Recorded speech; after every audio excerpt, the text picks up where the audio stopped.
the chair of the board of directors of the Collaborative Arts Institute of Chicago. I'm also the archivist for the Chicago Symphony Orchestra Association and a member of the National Academy of Recording Arts and Sciences. I'll be the moderator for tonight, and our topic is recordings and the Grammy Awards. So next, it's my pleasure to introduce our two guests who, for CAIC regulars, really need no introduction. Both are also members of the Recording Academy, and during non-COVID times, both would be performing, of course, all over the globe. First, let me introduce pianist Myra Huang. She studied at the Manhattan School of Music and the Juilliard School. She's an exclusive Steinway artist and also a frequent CAIC collaborator. And next, we have tenor Nick Phan.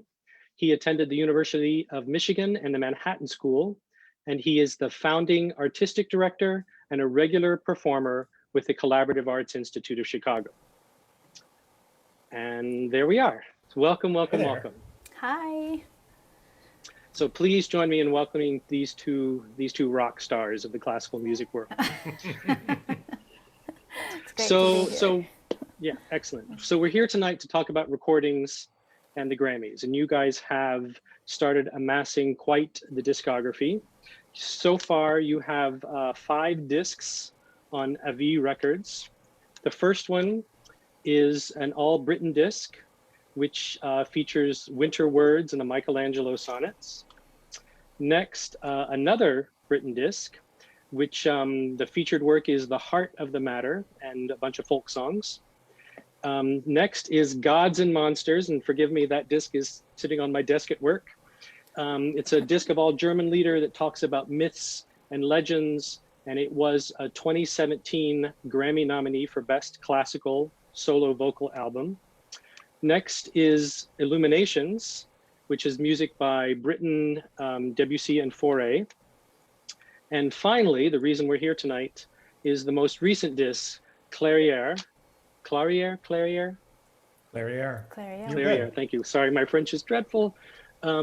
Which is songs, of course, by sisters Lilia and Nadia Boulanger, and which, as of last month, is a 2021 Grammy nominee for Best Classical Solo Vocal Album. So first and foremost, congratulations on this tremendous honor. They always say it's an honor to be nominated. It's great to win, but of course, it's a fabulous honor to be nominated. Also, we just found out a couple of hours ago in the New York Times, today's New York Times, the classical music critics picked their favorite 25 tracks for recordings released in 2020, and a track from Clairères was on that list. Which song was it? I can't remember now. It's Soir d'hiver. It's actually the last track of the album. Excellent. So congratulations on that. As well. So thank you. How did you find out that you were nominated? Did you watch the online the stream of the announcement? I did, actually. It's funny, normally the stream, like the announcement happens at some uncivilized hour on the West Coast because it's East Coast based for some reason. And this year it was happening at a reasonable hour, and I happened to be up at that hour, and I just thought, oh, okay, I'll watch it. And it's funny, when I was watching it, and I was thinking to myself, I'm totally jinxing this because I'm watching this. Like, there's no way. And then, Nikki Benedetti called our album out, and I was like in tears because I was so starved for good news. So I watched it. I don't know, Myra, did you watch? No, I found out the same way both times we were nominated, which was you texting me. I just remember the first time, I had no idea it was the day of the announcements. It wasn't even on my radar, and you just sent me a text that said, oh my God, congratulations. And then actually, I think what? The first time, Frank, you let me know. Yeah, that's what I thought. Oh, wow. Yes. Nice. Yeah, I wish I would have saved that, because I texted you and I said, dude, you're a Grammy nominee. And your response was, wait, what? Well, it's funny too, because I thought it was for a different album. It was beyond my wildest dreams that we would have been nominated in this category. I mean, so yeah, here we are. And that was just three short years ago. Okay, so let's take a step back and go back in history a little bit. How did you guys first meet and collaborate and start performing together? What's your origin story together? So I played Nick's MSM entrance audition. Oh, at Manhattan. Oh, okay, sure, Yeah, sure. at Manhattan School. And I was a student already there, and he was, you know, coming in for audition. I think you were really sick that day, right, Nick? I woke up singing something like low Fs or something silly. My voice was, I was very ill. Right. And then I believe I graduated that year, so we weren't actually overlapping at MSM. But I went straight to the HGO Young Artists Studio. And then the next year, Nick came to the studio as well. So we were at the HGO studio together, and we performed together. I guess that was the beginning of our real like performing together. But then the real partnership, I think, happened after I came back. I went to live in Spain from 2006 to 8. And after I came back, I think was really when we started touring together. So, yeah. And what was the repertoire that you were first touring with? Song, opera? Oh, it was the Britain. Oh, it was the Right? Britain. Oh, Yeah, okay. I think so. Because our cycle would be we'd make a disc, and then we would go tour the repertoire of that disc. Got it. Yeah. Got it. Right. Except I think that was, I guess that's true. Is that what happened with the I think first so. disc? It was First is all kind our of interesting. discs, which Yeah, would I drive know. me The nuts first because disc- I'd always want to like season it first and then record it. But I Sorry. like we'd always like go into the recording studio like fresh, you know, be like, I hope this is good. I think we'd done a couple of recital. We did a Met Museum recital together, didn't we? Yes, we did. And that was something that we never recorded. So we did a couple recital tours. That's true. for the Where recordings. where did? Do you Because remember we when you did. got? When we did you get did back from the- Spain? I came back in August of 2008. When was our Right. Well Hall? 2010. Okay. The only reason I know that is because it's like the one poster I have of myself Oh, in the room, hanging in my front hallway. Oh, and it's when Abby was born. That's right. We Right. made that little video with Abby in Right. it for Carnegie But Hall. we had done winter. It's funny that disc was born because we had originally conceived of this program that had winter words and Schumann Liederkreis Opus 24. And that's and- what we did at the Met Museum. We did something like that, yeah. We and did then, the Liederkreis, yes. And then something happened where like I had submitted the program to Carnegie Hall, and then I was on a tour with musicians from Marlborough, and I was supposed to be singing soprano tenor duets, and the soprano fell ill in the middle of the tour, so we had to kind of reprogram it quickly, and Marlborough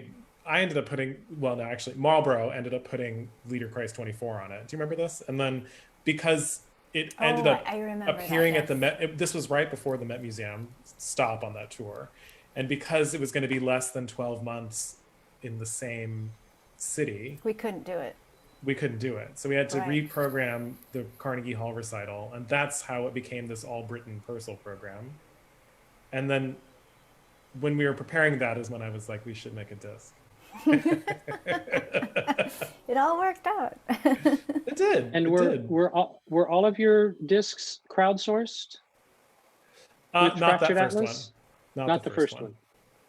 So, So how did- they've all, everyone since has been crowdsourced, and Right. the last Painted Tale, which is an early music disc that Myra was not able to be on because her instrument was not invented yet for that repertoire.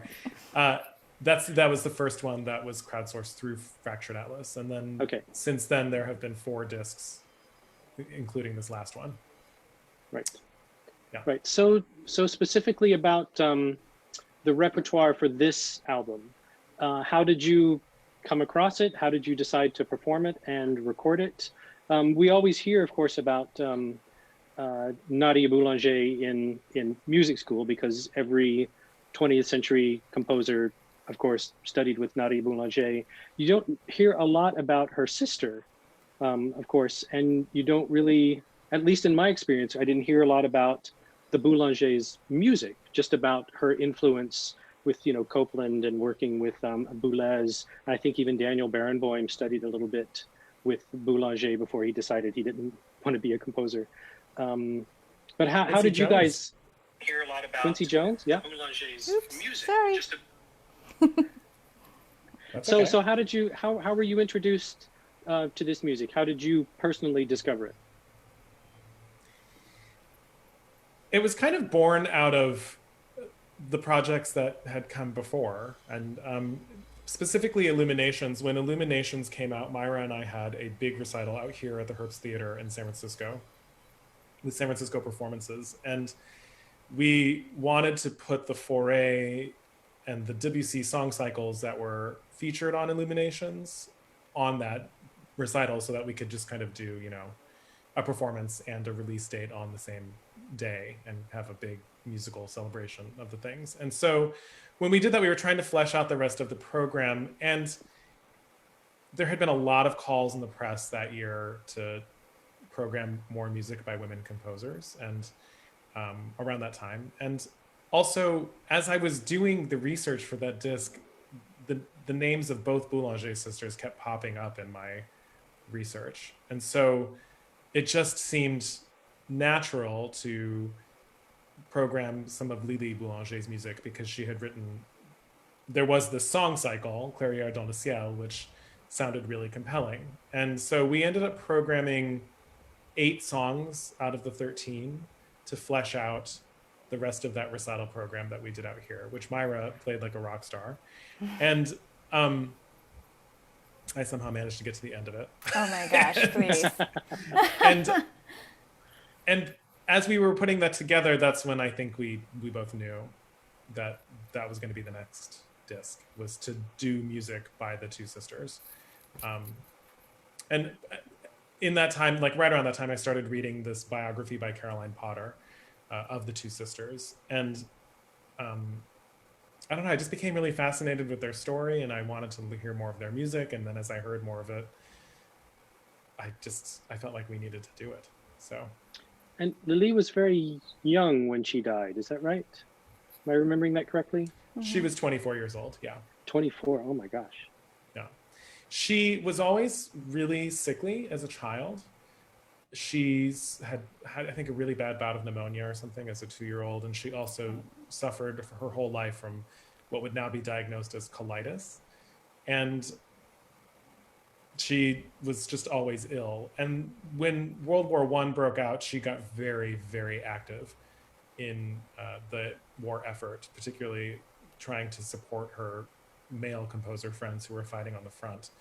And she and her sister founded this society at the conservatory that was kind of trying to fundraise for funds from over here in the United States to help support the war effort in France. And her diary notes meetings like every day.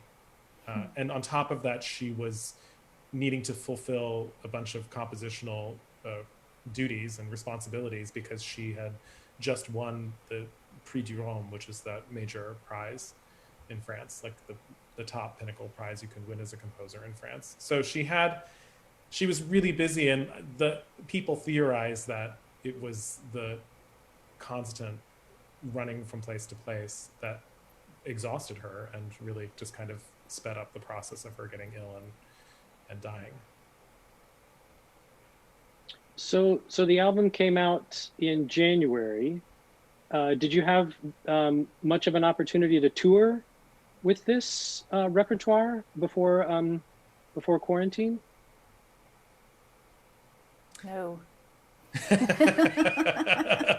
Yeah, that's what, because I mean we got to hear some of them, of course, on the Collaborative Works Festival. We got to hear some of the songs, but so you didn't have the opportunity to perform these very much before the recording, or not at all?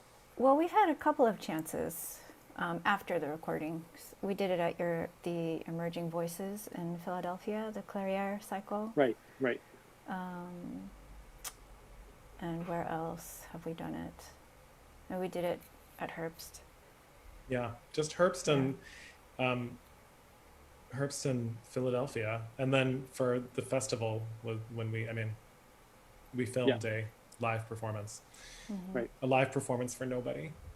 But a lot of people online. A lot of people online. Yes, no, a lot of people online, and thank you everybody for tuning in. That really means a lot. Yeah, absolutely.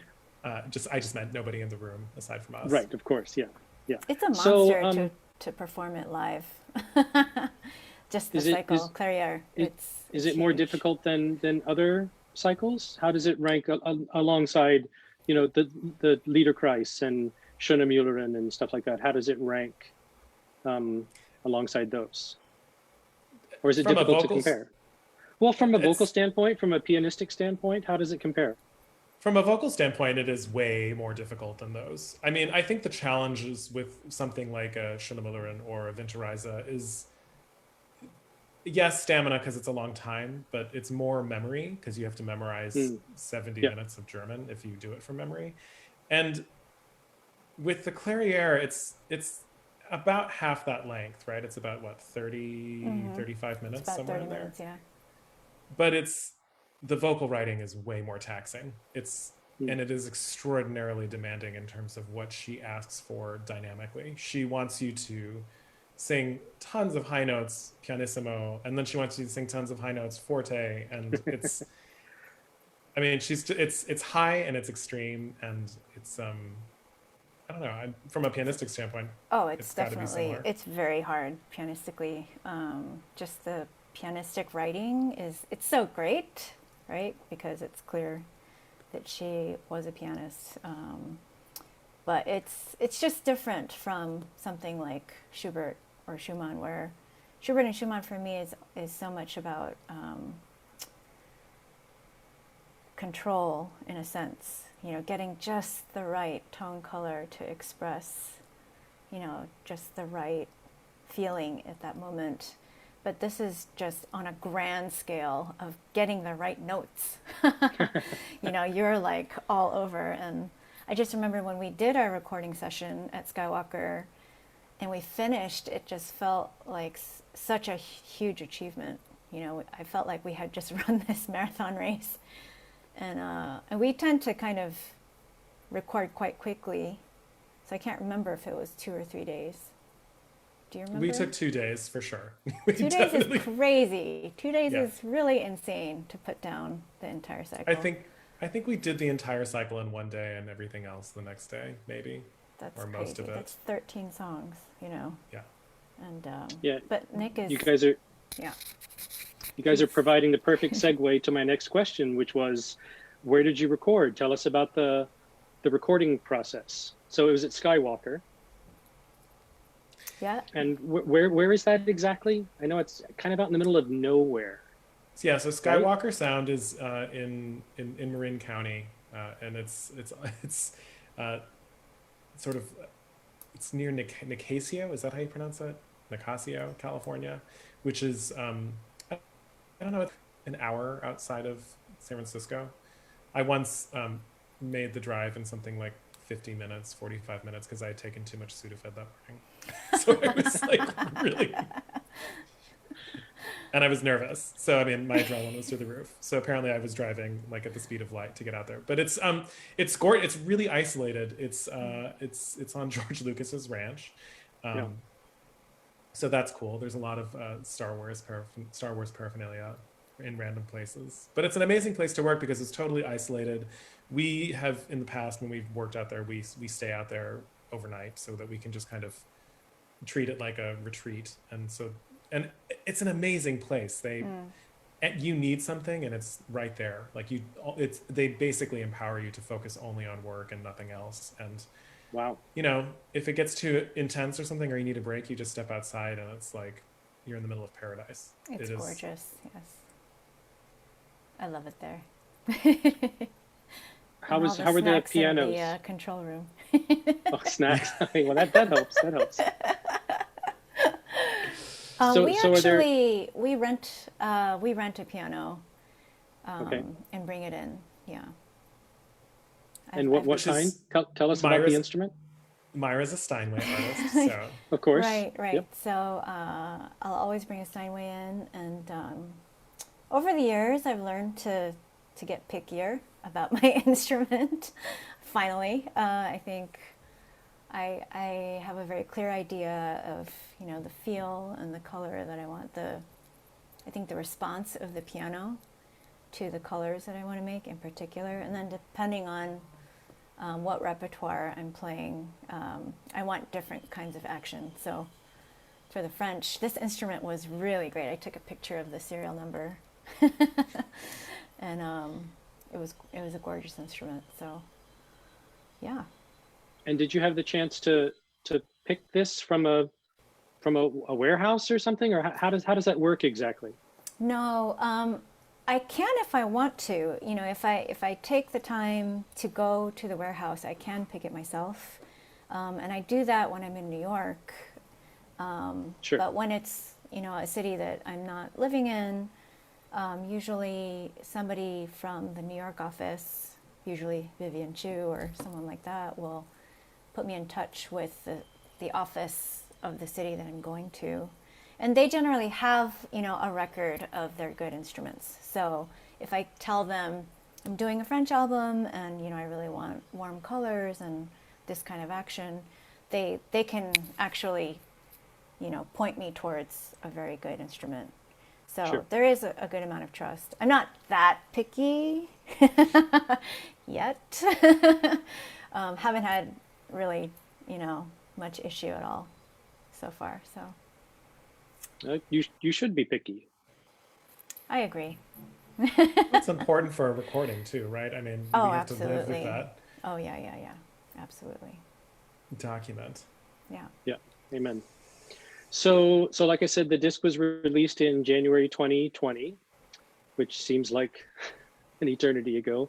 But of course, that made it eligible for this year's Grammy Awards. The Grammy, for recordings to be eligible for the awards ceremony coming up in January 2021, they have to be released between October 1st and September 30th, October 1st, 2019 through Yes. September 30th, 2020. And then, you know, they're all submitted to the Recording Academy. Everything ends up in its proper category. And then the first round of voting occurs shortly thereafter. And all three of us are voting members. So we remember seeing how many recordings end up on the list. And I believe it was just under 100 for the solo vocal category this year, which is pretty average for submissions for that category. But of course, the competition is quite fierce. But then after that first round of voting, that's what yields the 5 nominees. So the nominations were announced in November, and then the second voting period opened on December 4th and on December 7th and runs through January 4. And during that period of time, all voting members have access to a website where they can listen to all of the nominated recordings in every category, you know, from the top pop categories, rap, spoken word, historical, etc. We can listen to all of them. Voting members are encouraged to only vote in the category of their expertise, but all members are encouraged to vote also for the top four categories, which are Record of the Year, Song of the Year, you know, the Beyonce and the Taylor Swift categories. And I usually try to get help from one of my interns in those categories, because it's always a bunch of artists I've, you know, never heard of. Do you vote in every category, Frank? You cannot vote in every category. I think you can only vote in there. Oh, was it like 15 or something? Yeah, there are 80 some categories, and I think you can vote in 15. But the thing is, as a classical person, the classical genre has more categories than any other genre, because we have so many different things. And just a couple of years ago, actually, the Academy eliminated and condensed a number of categories. So we used to have a chamber music and a small ensemble thing. We also used to have a classical album of the year, but they eliminated Oh, wow. that category as well. They were trying to make that award, the Grammy Award, a little more exclusive. So by reducing the number of categories, it's a little more exclusive when somebody actually wins. And there was also a solo instrumental for chamber music, and also a solo instrumental for like concertos with orchestra, etc. But those were all combined. So for those of you out in our listening audience, the three of us got together the other night just to kind of talk about tonight and what we were going to end up talking about. And one of the things that we talked about was the history of this category, which I think surprised all three of us when we looked at the list. So being the geek that I am, of course, I made a spreadsheet with all of the winners, and not just the vocalist, but also the accompanist, either pianist, conductor, chamber ensemble, whatever. So the first award was given in 1959, and this will be the 63rd Grammy Awards coming up. And I was really fascinated to see that this category has been dominated by women. I'd say more than 2/3 of the time, the winner has been a female singer, and more likely than not, a soprano. And even on top of that, one particular soprano, Leontine Price, won the category 13 times. So that's about 20% of this category, which, you know, considering her output, considering her popularity, just considering her, maybe shouldn't have surprised me as much as it did, but it certainly surprised me. You know, on the list are a lot of the usual suspects: Dietrich Fischer-Dieskau, Luciano Pavarotti, Janet Baker a couple of times, Marilyn Horne, Kathleen Battle multiple times, Cecilia Bartoli a couple of times, Renee Fleming, Joyce DiDonato, etc. So mostly women.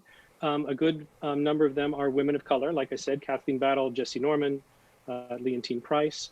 But then the other thing that was really interesting, certainly to me, and I think to all of us here on the call, the accompanists, and I use that word generally because I'm talking about conductors of orchestras, but also chamber ensembles and pianists. The vast majority of them, like for the first half of this category's history, they're Italian men. You know, white Italian guys. You know, there's occasionally Fritz Reiner's in there, occasionally Leonard Bernstein, Henry Lewis. Actually, there's a conductor of color. Zubin Mehta, I guess, would be the first. He's the first Asian accompanist that appears on the list, being South Indian. The first woman that appears on the list is in 1993. So 35 years into the category's history, Margot Garrett, when she accompanied Kathleen Battle for a recital. I think it was the Carnegie Hall recital. There, in addition to Maida, there are a couple of other Asian. Where did they go? Alan Gilbert is on the list. Of course, his mother of Japanese heritage. There's a gentleman who, I can't find his name at the moment. Kazushi Ono, a conductor who worked with Joyce DiDonato. Mitsuko Uchida, of course, would be the first female Asian on that list, who accompanied Dorothea Rushman just a couple of years ago. Oh, and the other thing that I wanted to mention, it's only been in the last 5 years that the accompanist also receives a Grammy Award. For the bulk of this category's history, it was only the vocalist who was considered nominated and also could possibly win, which I think is, I mean, it's fascinating. I'm happy that the Academy finally recognized that, of course, because as we've talked about many, many times, and the whole point of our organization, you know, the first word of our organization is collaborative. The whole point is, you know, to come for these two instruments to come together in an equal way with equal footing. So I just think it's really, I mean, the Academy's to be commended for finally recognizing that, but it took a while for that to be recognized. So I'm sorry, I'm babbling a lot, but did you have any other impressions as you looked at this list, the spreadsheet that I shared with you? Well, I think, yeah, there are no Asian singers. There are no Asian singers. Yeah, exactly. So it's funny because the first time we were nominated, that did not even register, and so to notice that now is really interesting. We'll see if we win. I'll be a first. Yes, because we've got it's a lot of, you know, Caucasians, of course, several African Americans. Kareem, a couple of years ago, you know, was the first Lebanese, Middle Eastern, I guess we would consider him. But there's not a lot of diversity in the winners of this category. You're right. Well, there's diversity of a certain kind, and maybe it'll be more diverse. It's interesting. I mean, it's interesting that you know that collaborators weren't even given an award until just 5 years ago. And there's a question actually in the comments here asking Myra wrote the Academy to ask actually. right. In terms of some verbiage, in terms of the way collaborators are discussed, because every other instrument is, when they're listed, like you mentioned, conductors, like if they're listed as a conductor, not an accompanist, or if They're it's a not listed different as instrument. Yeah, this is the only category that lists that changes the name.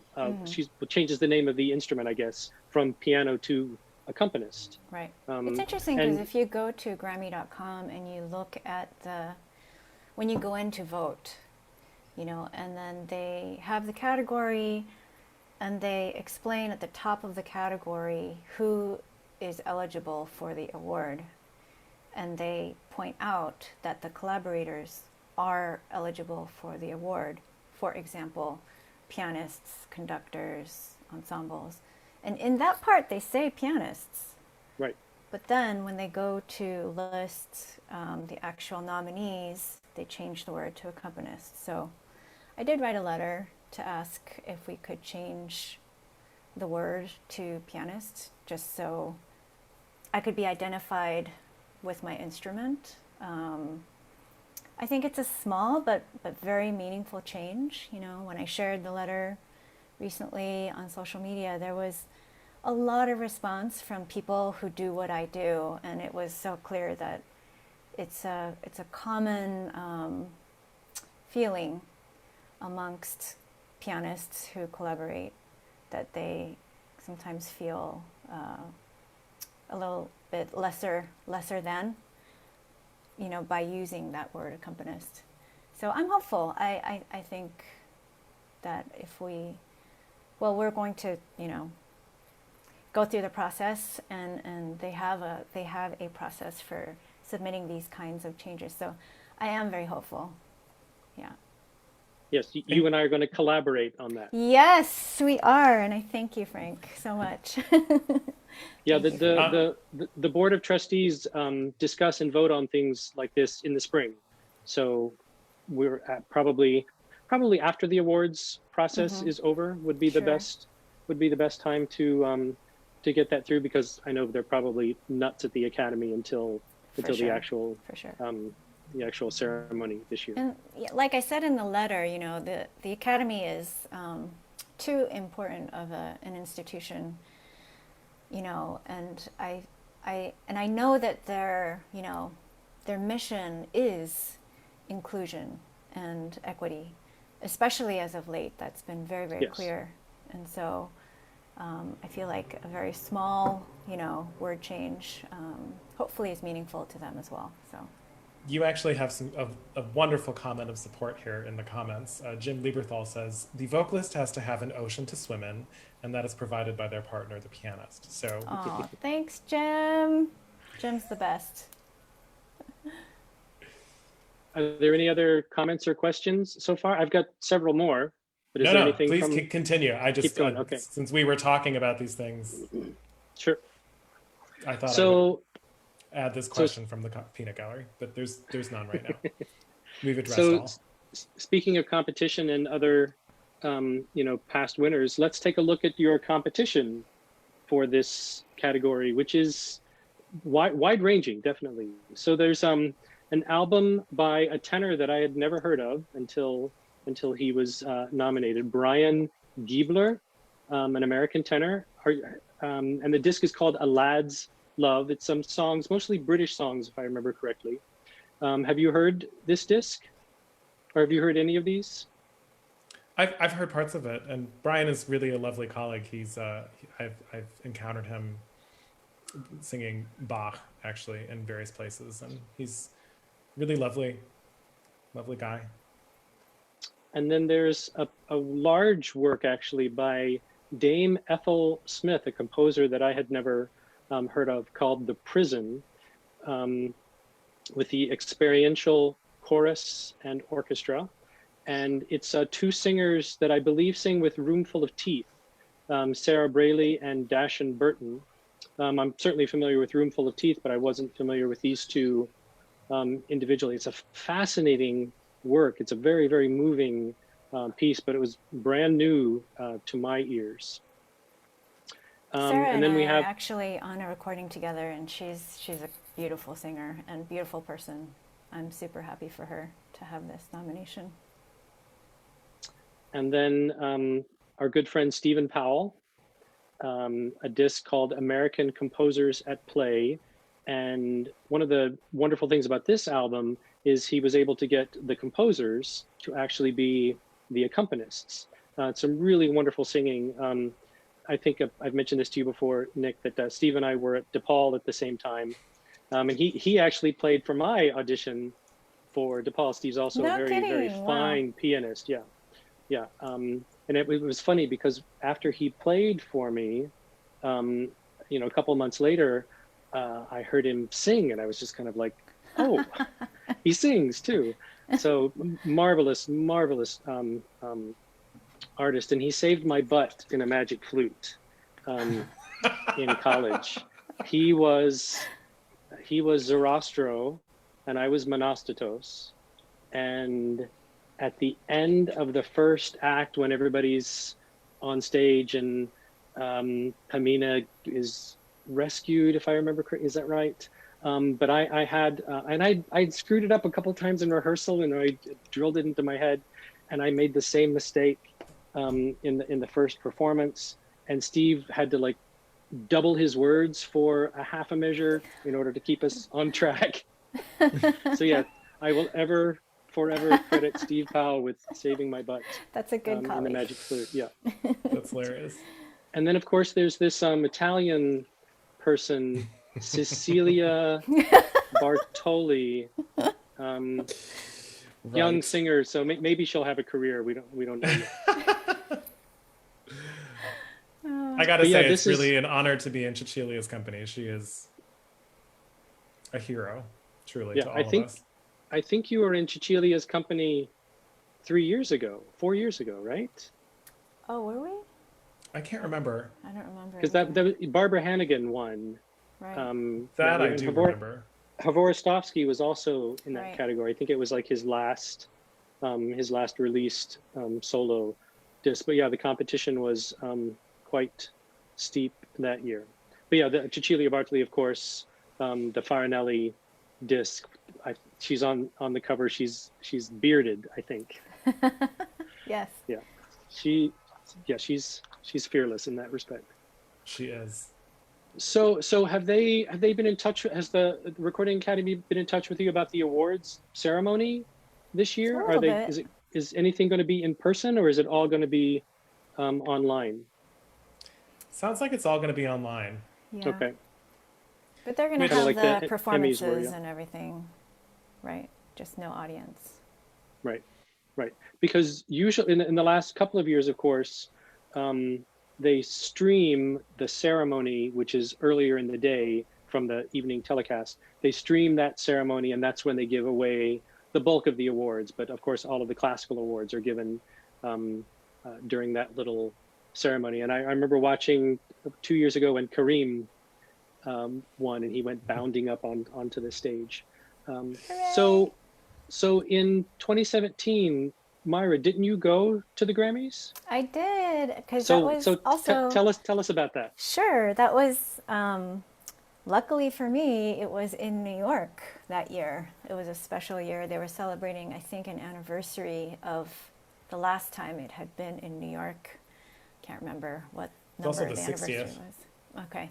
Oh, maybe that was it, yeah. At Madison Square Garden, right? Right, at MSG, and I just remember being really exhausted. Like, I had spent all week, I was busy, with work leading up to it, and then it was like preparing for a wedding, like I had to figure out my dress, and my husband Ed was coming with me, he didn't have a tux, so we had to figure the tux out. We ended up like borrowing most of everything. We have good friends who lent us, purse and the tux and the shoes. I went to Bloomingdale's looking for a dress, found it in 30 minutes. It was like the fourth dress I tried on. It was like, I won't say how much it was, but it was really, really inexpensive, and it's my favorite gown so far. But it was... So Vera Wang, who was it? No. I don't even know what it is, but it fits me well. It was super fun. I mean, we went to the premiere ceremony, which is the ceremony you were talking about that happens before the live streamed event. And yeah, they had like sushi in the lobby as hors d'oeuvres, just wanted to like grab all of it. And afterwards, they had live performances at the premiere ceremony as well. Some of it was super loud. I was like, oh my God, I'm losing my hearing. But then we moved over to the live segment, and they keep the nominees. We're kind of sitting at the first tier, Right. apart from the ground floor. But we're not allowed on the ground floor with Beyonce. Right. They keep Right. the riffraff, we are definitely lower class citizens. Even though you are a nominee. Yeah. Even though we're nominees, so, but what I really enjoyed about the ceremony, aside from the amazing star-studded performances, was actually meeting other nominees. Just, the people that we were seated next to. It was just so fun to meet them, and they weren't in classical categories, they were in different categories, and it's just really exciting. We all kind of had that same buzz about us. We were all very new to the process and filled with wonder, that we were even there. But one of my favorite stories of the Grammys was there was this guy, and I wish I remember what category he was nominated in, but he had been nominated 13 times for the Grammy. Wow. And he finally won that year, and the entire room just cheered, in applause for him, because we were so happy for him, because I think we were all groaning inside like, oh my God, like 13 times. So he was the Susan Lucci of the Grammys. Yeah. Yes, totally.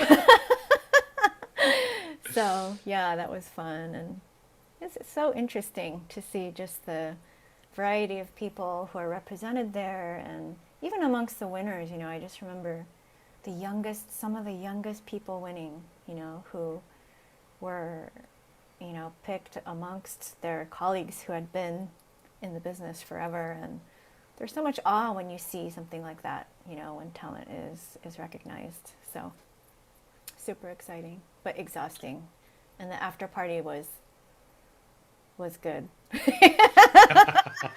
So okay. Was the after party for everyone, or are there different after parties? Because there's so many people. Right. So it is for everyone. They booked the entire Marriott hotel in Midtown for the after party. And so the party was on multiple floors with food stations and bars on every floor. You had, Wow. the oyster guy walking around literally with an apron and fresh oysters in the pockets, the shucker thing, and Wow. he would just, shuck you an oyster right there. So that was fun, and you had the swag bags. So it was an experience. It was a once in a lifetime maybe Yep. Yep. experience. So it was very special. Yeah, I've been a voting member for almost 30 years, and I get the invitation, every year, of course. Well, probably not this year, but I've gotten the invitation every year, and I've always thought, one of these years, I'm gonna go, and I You've just never haven't done it gone. yet. Yeah, Oh, I just haven't done it yet. Well, yeah. because it's usually in Los Angeles, and Right, right. it's not completely out of the question, but it's a hike and Sure. traveling in hotel For and sure, for sure. blah blah blah. First world problems, of course. Right. But Nick, you were on the road.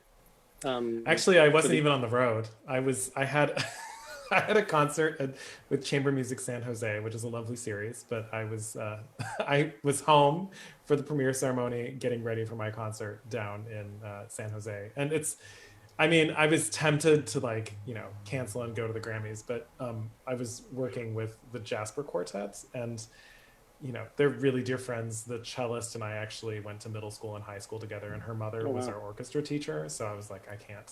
I Yeah. didn't I can't realize it leave you was guys. with the Jasper. It was with the Jaspers, and I was Okay. like, I can't leave you guys in the lurch like that. That would be so rude. so, so I I did. stayed, and I watched it. I watched the premiere ceremony in my pajamas, as I was getting into my concert duds. So, It's so funny because I was supposed to play Broadway night at my daughter's elementary school, and I totally ditched. I was like, I'm sorry, guys. I have to go to the Grammys. They I totally think they could. understood. Yeah, I think they could forgive you. I did still That feel bad though. that's a forgivable offense, I think. Yeah.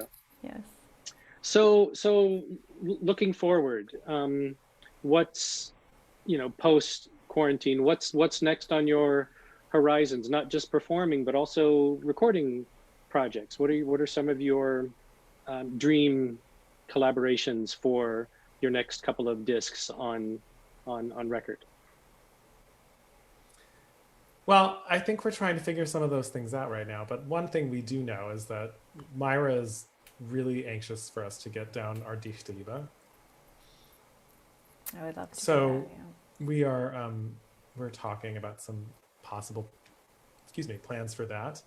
Um, and I certainly want us to get back to figuring out how to get all the rest of the Britain repertoire that he wrote for Piers down. I definitely would like us to take a dive into the Holy Sonnets of John Donne and Mm, yeah. some other uh, some of the other songs. And we still have a whole bunch of folk songs that we For should work sure. our way through. Many, many.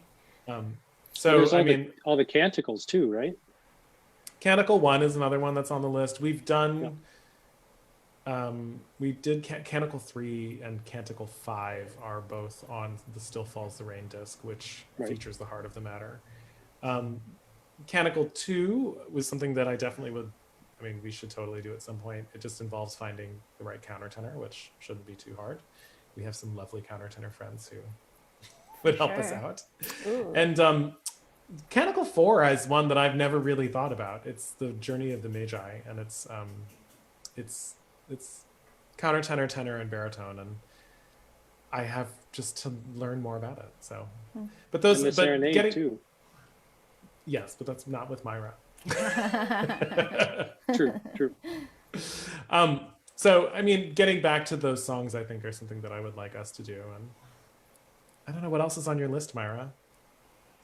Oh, I don't know. It's an interesting time because I feel like this past year with the pandemic has really brought a lovely shift actually to repertoire that I've been performing and learning and being involved with, and a lot of it has to do with the Black Lives Matter movement, I've really, really loved playing a lot of music written by African Americans, a lot of spirituals, a lot of women composers, and in actually this Saturday, I'll be recording a concert with mezzo-soprano Fleur Barron for the Cincinnati Song Initiative, and it's a program entirely of Asian composers. And that's been really adventurous for both of us because it's just repertoire neither of us have really delved into. And the sound world, you know, of that music it's very special and different. And so it's been really fun to learn that. And she's half Singaporean and grew up in Hong Kong, but actually had to study some Mandarin to learn the text of some of this music. So it's been really fun, you know, preparing that together. And then I think it's been a special season of people telling their stories as well. So I'll be recording with Josh Hopkins in the spring. He has a very special song cycle that was written about a very personal experience of his. So I think it kind of opened the door for a lot of creative ideas. And so, yeah, I'm kind of wondering, you know. Also, it invites a lot of collaboration with present-day composers, because the stories that we want to tell haven't been written in music, a lot of them. So, and so many great works have come out of quarantine. Well said. Actually, yeah, it's funny. One of the next things I'm going to record is it's along those lines, and except it happened and it was written right before we all locked down because it premiered in Philadelphia. But I'm going to record a piece by Nico Muhly called Stranger, which is about the immigrant experience in America and looking at it from both the eyes of people who had opinions about the Chinese Exclusion Act, as well as accounts of people who came through Ellis Island. And I don't know, I mean, it's a beautiful piece. Coming from people who descend from related to both of those storylines, it feels really, I think it is a beautiful piece. Yeah, really beautiful. So I'll be, and it's hot off the presses. Yes, it is hot off the presses. It's had one performance in Philadelphia in January. Oh wow. Yeah. Okay.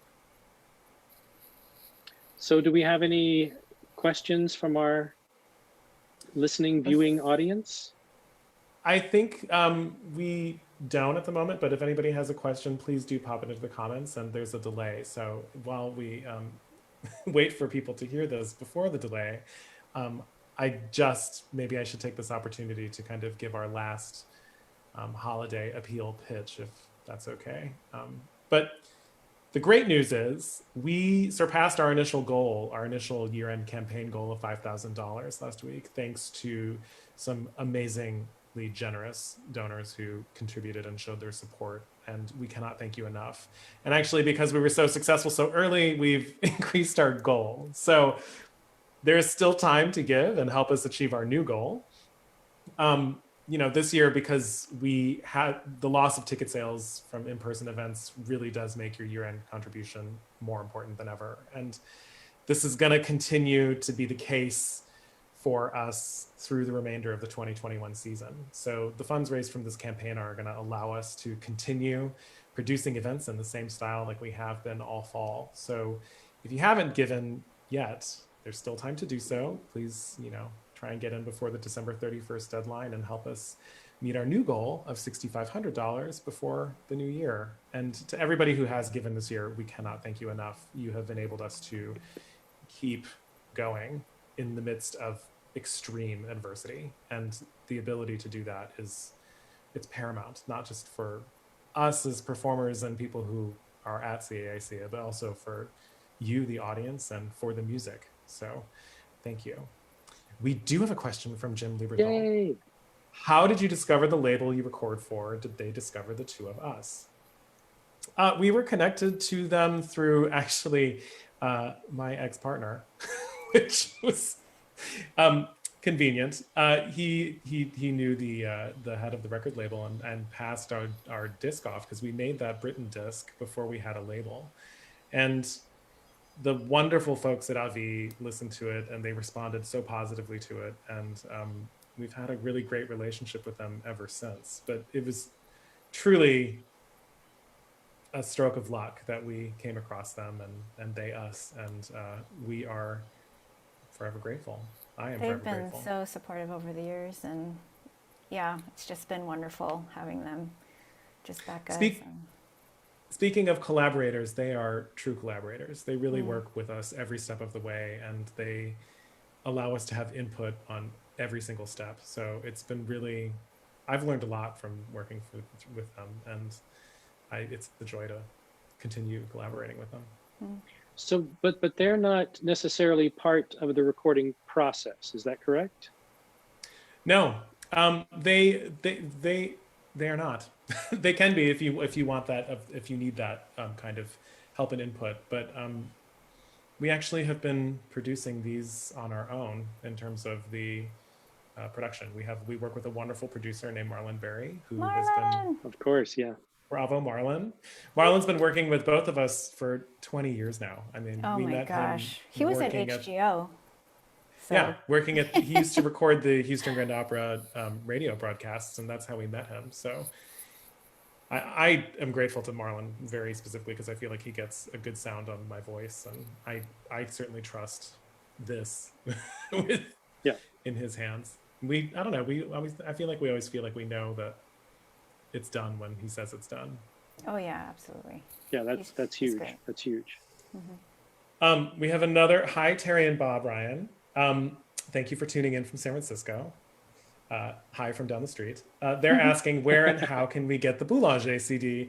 The Boulanger CD is available if you want an actual disc. I know you can get it at Amazon. I believe you can get it at places like Barnes and Noble as well.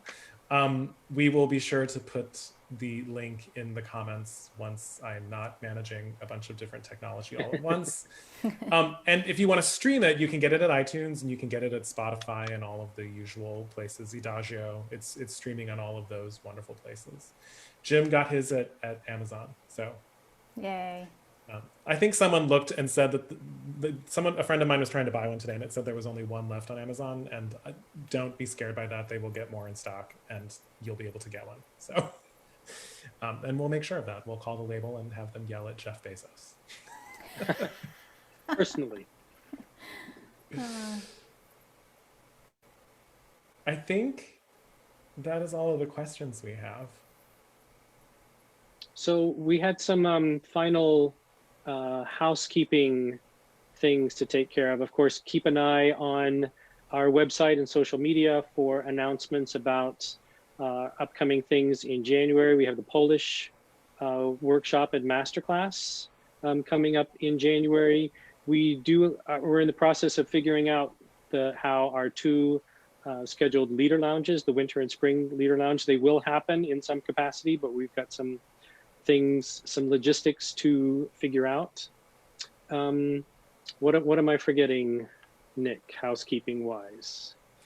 Yeah, just stay tuned. We'll have some announcements about what's coming up for the rest of the season early next year. And I guess the biggest news in regards to this is that we will be back.